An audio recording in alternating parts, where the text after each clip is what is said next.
Hello दोस्तों, नमस्ते, प्रणाम। मैं इंदु देवी अपने चैनल पर सभी को स्वागत करती हूँ। और एक छठी माई के गीत सुनने जा रहे हैं। अगर अच्छा लगे तो लाइक शेयर कमेंट जरूर कीजिएगा और चैनल को आगे बढ़ाइएगा और ढेर सारा प्यार दुलार दीजिएगा। अरे घाटा मोरा छेकेला घाटा हवा, जल मोरा छेकेला माला, जल मोरा छेकेला माला। अरे घाटा मोरा छेकेला घाटा हवा, जल मोरा छेकेला माला, जल मोरा छेकेला माला।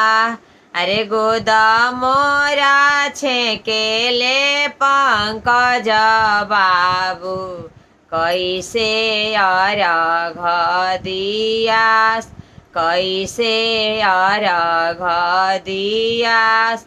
अरे गोदा मोरा छेकेले पवन बाबू, कैसे अर्घ दियास, कैसे अर्घ दियास। अरे गोदा मोरा छेकेली शोभा बेटी, कैसे अर्घ दियास, कैसे अर्घ दियास। अरे गोदा मोरा छेकेली मुकुआ बाबू, कैसे अर्घ दियास, कैसे अर्घ दियास।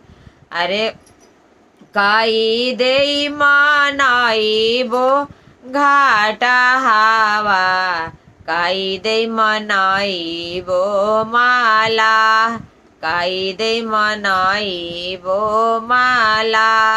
अरे काई देई मनाइबो घाटा हवा, काई देई मनाइबो माला, काई देई मनाइबो माला। अरे काई देई मनाइबो पंकज बाबू, कैसे अर्घ दियास, कैसे अर्घ दियास। अरे काई देई मनाइबो पवन बाबू, कैसे अर्घ दियास, कैसे अर्घ दियास। अरे काई देई मनाइबो शोभा बेटी, कैसे अर्घ दियास, कैसे अर्घ दियास।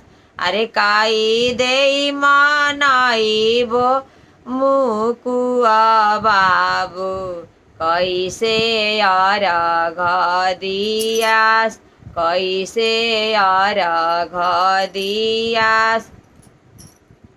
अरे पैसा देई मनाइबो घाटा हवा, मोहर देई मनाइबो माला, मोहर देई मनाइबो माला।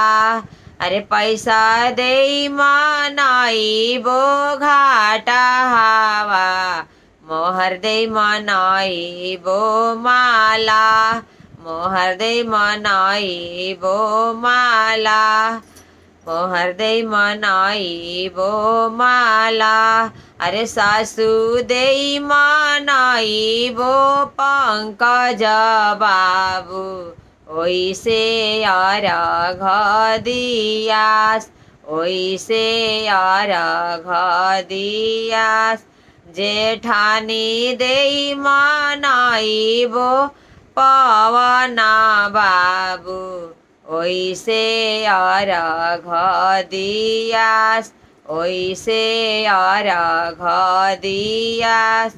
अरे ननद देई मनाइबो शोभा बेटी, ओइसे अर्घ दियास, ओइसे अर्घ दियास।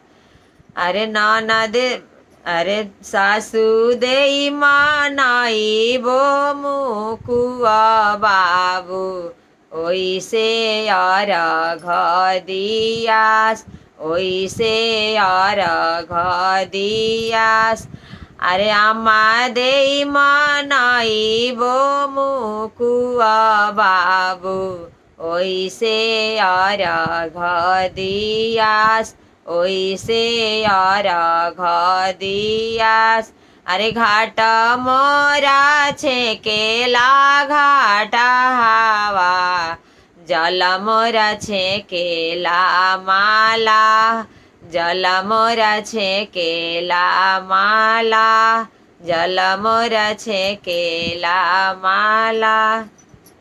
अगर अच्छा लगा होगा तो लाइक शेयर कमेंट जरूर कीजिएगा और ढेर सारा प्यार दिला दीजिएगा।